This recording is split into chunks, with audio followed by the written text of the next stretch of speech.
ಏನು ಹೇಳಬೇಕು? ಅದು ಅವ್ರು ಮಾಡ್ಕೊಳ್ತಾರೆ, ಅವ್ರದ್ದು ಕಂಟಿನ್ಯೂ ಆಗಿದೆ. ಅದ್ರ ಬಗ್ಗೆ ನಾನೇನು ಮಾತಾಡೋದು? ಸರ್, ತಾವು ಕೂಡ ಭೇಟಿಗೆ ಸಮಯಾವಕಾಶ ಕೇಳಿದ್ರಿ ಕಳೆದ ವಾರ. ಹೋದ ವಾರ ನನಗೆ ಕರೆದಿದ್ರು, ನಾನು ಊರಲ್ಲಿದ್ದೆ. ಅವರು ಕರೆದಾಗ ಊರಲ್ಲಿದ್ದೆ. ನೆಕ್ಸ್ಟ್ ಟೈಮ್ ಬಂದಾಗ ನೋಡ್ತೀನಿ ಅಂತ ಹೇಳಿದ್ದೀನಿ. ಸಾಧ್ಯ ಆದರೆ ನೋಡ್ತೇನೆ. ಸರ್, ನೆಲಮಂಗಲ ಸೋಲ್ದೇವನಹಳ್ಳಿ ಪ್ರಕರಣ ಪ್ರಕರಣ ನಡೆದಿದೆ. ಅದು ಕೊಲೆ ಮಾಡಿಲ್ಲ, ಯುವಕನೊಬ್ಬನಿಗೆ ಹಲ್ಲೆ ಮಾಡಿದ್ದಾರೆ, ಪ್ರೇರೇಪಣೆ ಆಗಿದ್ದಾರೆ ಸರ್ ಆ ಘಟನೆ. ಇದರಲ್ಲೂ ಯುವತಿ ಕಾರಣ. ಅದರಲ್ಲಿ ಅವ್ರ ವಿಡಿಯೋದಲ್ಲಿ ಅವರೇ ಹೇಳ್ತಾರೆ, ರೇಣುಕಾಸ್ವಾಮಿ ಥರ ಮಾಡಿಬಿಡ್ತೀವಿ. ಅದು ವಿಚಾರಿಸ್ತೀನಿ. ನನಗೆ ಅರೆಸ್ಟ್ ಆಗಿದ್ದಾರೆ. ನನಗೆ ಇನ್ನೂ ಪೂರ್ತಿ ಸಂಪೂರ್ಣ ಮಾಹಿತಿ ಕೊಟ್ಟಿಲ್ಲ. ಅದು ಮಾಹಿತಿ ತೊಗೊಂಡ್ಮೇಲೆ ಹೇಳ್ತೀನಿ. ಆ ಥರ ಪ್ರೇರಣೆ ಆಗ್ತಿದೆ ಸರ್ ಪ್ರಕರಣ ಗೊತ್ತಿಲ್ಲ. ಅದನ್ನು ಯಾರಾದರೂ ಸೈಕಾಲಜಿಸ್ಟ್ ಸ್ಟಡಿ ಮಾಡಬೇಕು ಅಥವಾ ಸೋಷಿಯಾಲಜಿಸ್ಟು ಸ್ಟಡಿ ಮಾಡಬೇಕು.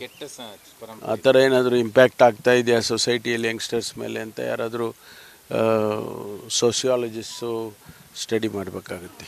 ಸರ್, ಅಂಬಾಪುರ ಸ್ವಾಮೀಜಿ ಹೇಳಿದರೆ ಡಿ ಕೆ ಶಿವಕುಮಾರ್ ಒಂದು ಅವಕಾಶ ಕೊಡಬೇಕು CM ಆಗಲಿಕ್ಕೆ. ಅದು ಅವರ ಅಭಿಪ್ರಾಯ ಹೇಳಿದ್ದಾರೆ. ಅದು ಅವರ ಅಭಿಪ್ರಾಯ ಹೇಳಿದ್ದಾರೆ. ಅದರಲ್ಲಿ ತಪ್ಪೇನಿದೆ? ಮುಖ್ಯಮಂತ್ರಿಗಳು OBC ಸಲಹಾ ಮಂಡಳಿಗೆ ನೇಮಕ ಆದ ನಂತರ ಅವರು ಡೆಲ್ಲಿಗೆ ಹೋಗ್ಬಿಡ್ತಾರೆ. ಇಲ್ಲಿ ಪರಮೇಶ್ವರ್ ಅವರು ಅಥವಾ ಮಲ್ಲಿಕಾರ್ಜುನ್ ಖರ್ಗೆ ಅವರೇ ಬರ್ಬೋದು.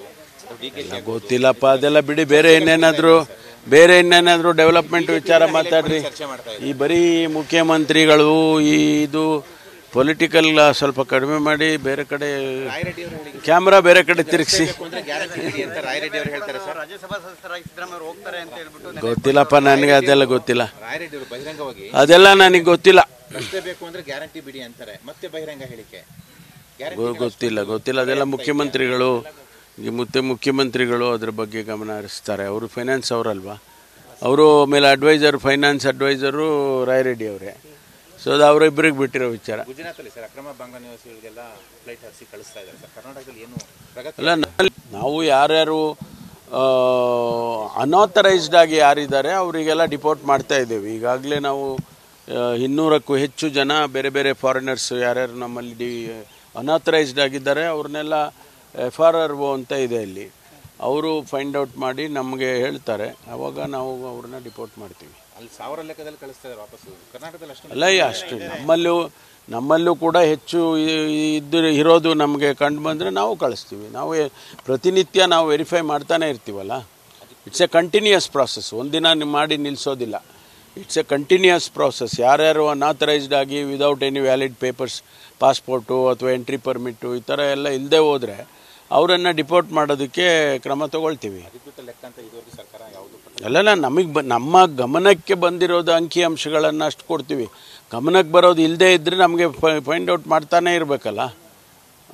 ಅದನ್ನು ಮಾಡ್ತಾನೇ ಇದ್ದೀವಿ, ಕಂಟಿನ್ಯೂಸ್ ಆಗಿ ಮಾಡ್ತಾಯಿದ್ದೀವಿ. ಯಾರೋ ಹೇಳ್ತಾರೆ ಲೇಬರ್ ಇದರಲ್ಲಿ ಕನ್ಸ್ಟ್ರಕ್ಷನ್ ಇದರಲ್ಲಿ ಭಾಳ ಜನ ಇದ್ದಾರೆ ಅಂತಾರೆ. ವೆರಿಫೈ ಮಾಡ್ತೀವಿ. ಅಲ್ಲಿ ಸಿಕ್ಕಿದರೆ ಅವ್ರನ್ನ ಕಸ್ಟಡಿಗೆ ತೊಗೊಂಡು ಅವ್ರನ್ನ ಡಿಪೋರ್ಟ್ ಮಾಡ್ತೀವಿ. ಸುಳ್ಳುಕೋರರ ಬಗ್ಗೆ ಕಾಂಗ್ರೆಸ್ ಸಾಫ್ಟ್ ಕಾರ್ನರ್ ಇದೆ ಅಂತ BJP ಆರೋಪ. ನಾವ್ಯಾಕೆ soft? What is the advantage for us?